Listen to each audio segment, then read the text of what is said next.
This is over-the-road chain exercises. So most drivers should have chains in their truck. They probably aren't as clean as these ones are, but I'm not in a semi-truck. So we are gonna have the chain around our neck or just resting on our traps. I'm gonna let it drop down. I'm gonna hold it with my hands here. Feet shoulder width apart or a little bit wider.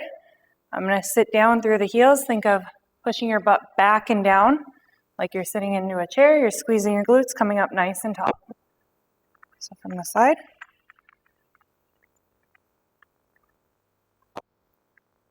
You can use 1 or 2 chains. I'm just using 1 because they are heavy. Second exercise is going to be a chain row.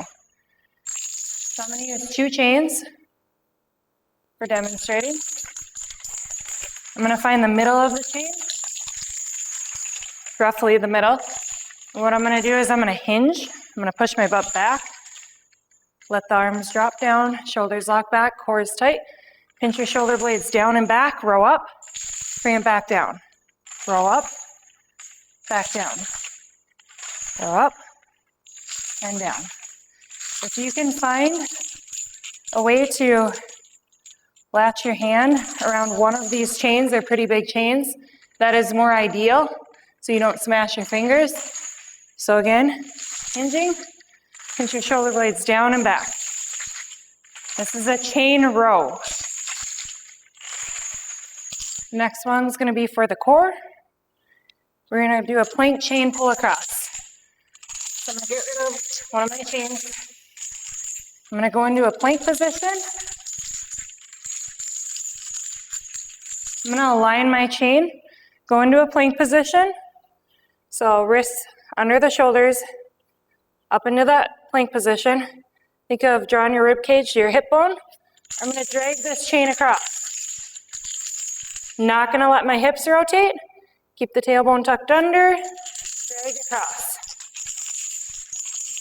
Bring it back down. Drag across. So you can drag the full chain at once if you want, or in 2 different drags, or you can take it individually and make it more challenging to stay in that plank hold.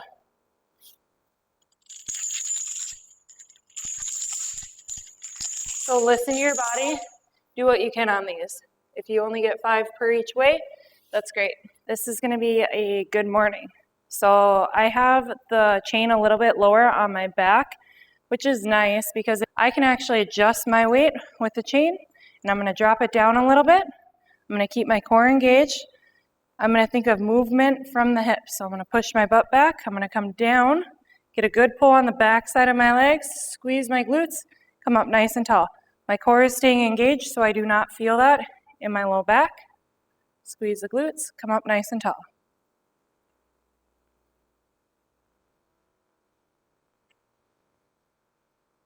Next one is going to be an RDL. If you cannot do a good morning, that is okay. So what we're going to do, grab roughly the middle of my chain. 2 chains for the first demonstration. I have my hand again inside the loop of the chain. If you have bigger hands, that's obviously not going to work, so just wrap your hands around it. It'll work grip strength. But what I'm going to do is I'm going to hinge. I'm going to go down to mid-shin, come up, squeeze the glutes. Hinge, mid-shin, come up, squeeze the glutes.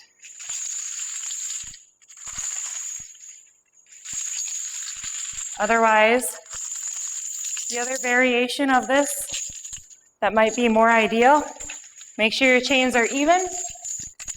What I'm going to do is I'm going to hug the chain, try to hold it with my hands, and I am going to hinge. So I'm around the center more, like a barbell. I'm going to hinge, go down to mid-shin, come up, squeeze the glutes. Hinge, mid-shin, come up, squeeze the glutes. So just like a barbell, you're going to keep that weight nice and close to your body. Squeeze your butt, come up nice and tall. The other way you could try doing this, holding it a little bit differently. I'm going to hinge, go down to about mid-shin, come up, squeeze my glutes. Hinge, mid-shin, come up, squeeze the glutes. Biceps might get fatigued after so long of doing this, but you should still be working those hamstrings, back side of your legs and your butt. The next one I'm going to go to is a overhead press with the chain. So I'm just going to use one because they're getting heavy. And what I'm going to do is I'm going to line it up with my shoulders here. Make sure you don't hit yourself in the face. So hands right in front of your shoulders, core is engaged, squeezing my butt so I don't arch my back. I'm going to press overhead. Biceps are lining up with my ears roughly, and back in front. So I'm going to readjust here. You got to try to get it as center as you can with that chain in each side of you. Hands in front of the shoulders, core is tight. Press overhead and back down. Overhead and back down. The quicker you go with this, the more the chains are going to bang against your body. Try to go nice and controlled. It's going to make it more challenging, but you can focus on form and what you're actually doing and where you're working your muscles. Next one I'm going to do is a chain drag. So I'm going to go into that crawl position, wrists under the shoulders, knees under your hips. I'm going to just barely elevate off the floor. Opposites work together. I'm going to drag this chain forward with one hand. I'm going to go 1, 2, 3. Drag this. This is going to be a little bit harder than a water jug or a kettlebell. 1, 2, 3, and then drag. Make sure you do 3 crawls because then you can alternate what hand is dragging. 1, 2, 3, and drag. 1, 2, 3, and drag. Try not to rotate through the hips as you do this one. Stay in that 4-point position. This is a chain carry. I'm going to grab roughly in the middle of the chain. I have smaller hands, so I'm going to put my hands inside the chain. If you have bigger hands, again, wrap your hand around them. It's going to work grip strength. So I'm standing up. Arms are going to come out slightly from my body. Core is engaged. And I'm going to walk nice and tall. As far as you can, or the length of your trailer.